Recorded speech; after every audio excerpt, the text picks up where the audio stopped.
Right, Scott, a few questions. To start with, how did Achren get involved with the whole Metal to the Masses thing? Well, it was booze mainly, to be quite honest. Me and Callum were out for a friend's birthday at the Classic Grand, got talking to Barry, one of the bands that pulled out in one of the heats. So we drunkenly agreed to do it, and we just happened to win. Fair enough, and the result of that was you're playing a good few festivals this year? Yeah, this year we're playing Bloodstock again, we're opening the festival, we're playing Achren, which is a huge thing for us, and Metal Camp, which is one that we thought we'd have to wait a while to do, to be honest. It's specialised, it's out there, it's going to be great.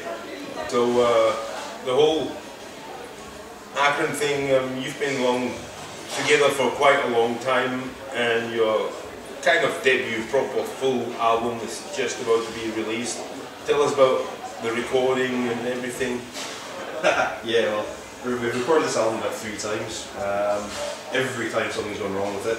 We've had recorders unplugged before they saved, we've had hard disk crashes. The last time we recorded it, we got to the studio, it was under 2 inches of water. We recorded it anyway. Well, that's fair enough. It's like powering through, that's what you want to do. Yeah, yeah. Cool, cool.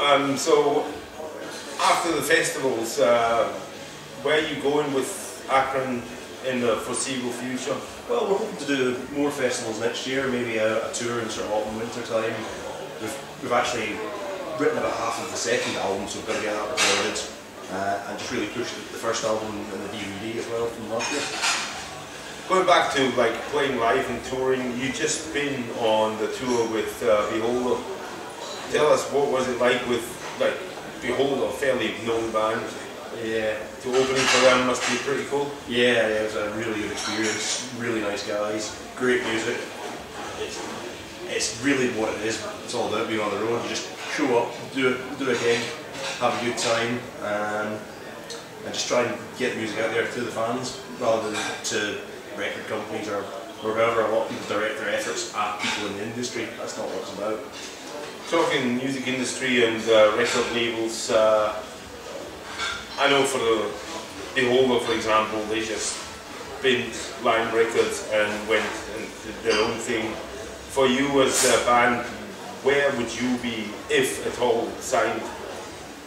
Well, I mean, Osmos maybe, or Candlelight, but to be honest right now, I don't see any particular advantage in chasing a record label. I mean, if record label wants to come along and give us an offer, fine.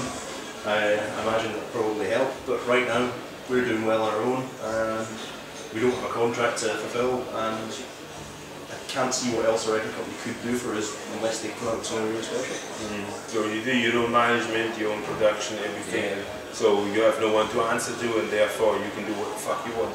Exactly, yeah. I mean, fair enough. Nobody tells us what to do, and we just do anything. Yeah, sweet.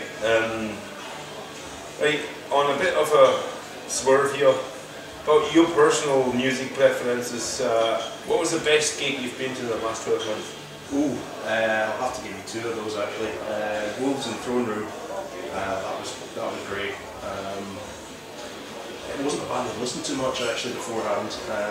That really surprised me. That was good. Really well done sort of stage production, no lighting except a few spots pointing straight up. Music was fantastic, really atmospheric. The other one was David Townsend. Just a big fan of his. His musical genius.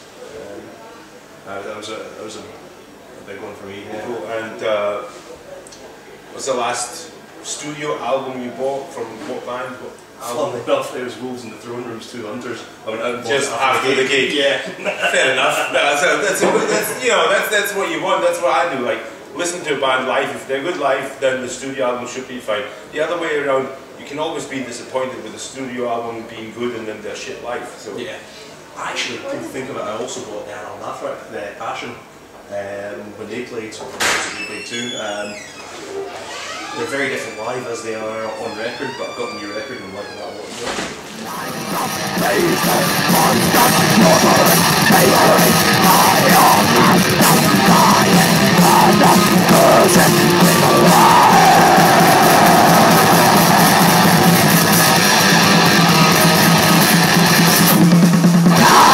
I know it's the world.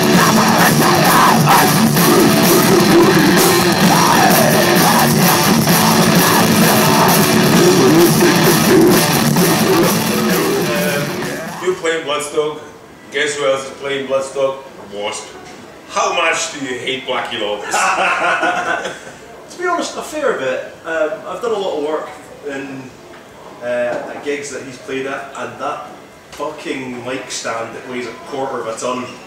Just like yours then? Pretty much, yeah. Except I don't get to play with it. Yeah, so quite a lot. Okay, Scott, thanks for your time. No problem. It was a good interview. That's Fede from Bigger Than Satan. Metal on.